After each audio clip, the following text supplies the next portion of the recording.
बच्चों, मैं आज आपके लिए एक कहानी लेके आई हूँ, साहसी भीम। आपने टीवी पे छोटा भीम की कहानियाँ तो बहुत देखी होंगी, लेकिन मैं आज आपको असली भीम की कहानी दिखाएं। देखो, ये है ना छोटा भीम, लेकिन मैं आपको असली भीम है ना उनकी कहानी सुनाने जा रही हूँ।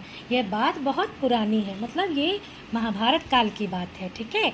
हस्तिनापुर में महाराज धृतराष्ट्र राज करते थे। उनके 100 पुत्र थे जो कौरव कहलाते थे।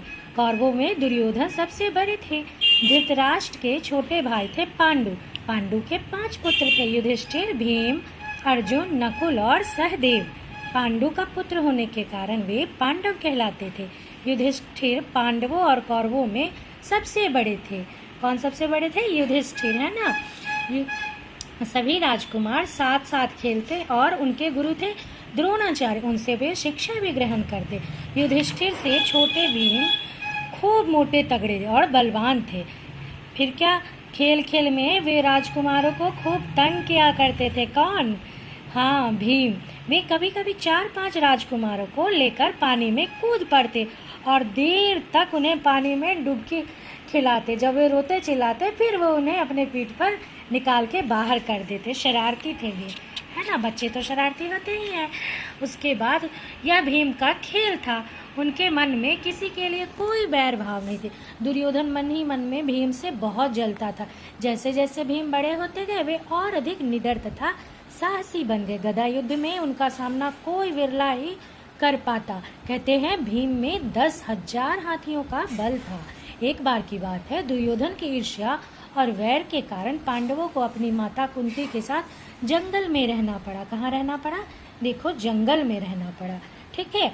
और फिर वो एक जंगल में घूमते घूमते एक जगह वो सब एक गांव में पहुंचे और गांव में ही एक ब्राह्मण के घर में वे ठहर गए। गांव के पास एक राक्षस रहता था। गांव के लोगों को प्रतिदिन एक गाड़ी में भरकर बहुत सारा खाना राक्षस तक पहुंचाना पड़ता था। राक्षस गाड़ी भर खाने के साथ साथ बैलों और गारीवान को भी मार कर खा जाता था। गांव वाले राक्षस से बहुत दुखी हो चुके थे। एक दिन उस ब्राह्मण के पुत्र की बारी गाड़ी लेकर राक्षस के पास जाने की आई। रात भर ब्राह्मण और ब्राह्मणी रोते रहे, क्योंकि अब तो उनके पुत्र की बारी थी। राक्षस अब उसे मार के खा जाएगा, है ना। तो अब वो क्या करें, यही सोच के वे बहुत परेशान थे। माता कुंती ने उन्हें सांत्वना देते हुए कहा, आप डरिए मत, मेरा पुत्र भीम बहुत वीर और साहसी है। आपके पुत्र के स्थान पर आज वह राक्षस के पास जाएगा। मुझे पूरा विश्वास है कि वह उस राक्षस को अवश्य मार डालेगा। ऐसा माता कुंती ने कहा किसे? ब्राह्मण और ब्राह्मणी से, कि आज वह अपने पुत्र को ना भेजे, कुंती अपने पुत्र भीम को भेजेगी। ठीक है। उसके बाद क्या होता है, बैलगाड़ी में मिठाई, फल, अनाज और तरह तरह के खाने का सामान लेकर भीम उस राक्षस के पास पहुंचे। भीम निडर और साहसी तो थे ही, वे बड़े मजे से गाड़ी पर बैठे बैठे फल मिठाइयाँ खाने लगे, जिसे देख के राक्षस को बहुत गुस्सा आया। राक्षस उसके पास गया, भीम के पास।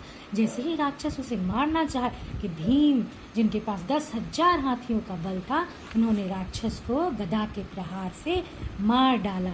फिर क्या, वो गांव की ओर जब वापस लौटे अपने बैलगाड़ी में, देखो कितना सारा खाना और फल मिठाइयाँ हैं। तो गांव वाले भीम को देख के खुशी से झूमने लगे और जय जयकार करने लगे। देखो, है ना, वो लोग कर। और यहाँ देखो ऊपर चित्र में राक्षस कैसे मरा पड़ा है। तो इस कहानी से हमने क्या सीखा कि हमें सूझबूझ से काम लेना चाहिए। साथ ही अगर हमारे अंदर कोई शक्ति है, कोई हमारे अंदर कोई भी अच्छी चीज़ें हैं, तो उससे दूसरों की मदद करनी चाहिए, जैसे भीम ने गांव वालों की मदद की। Bye bye.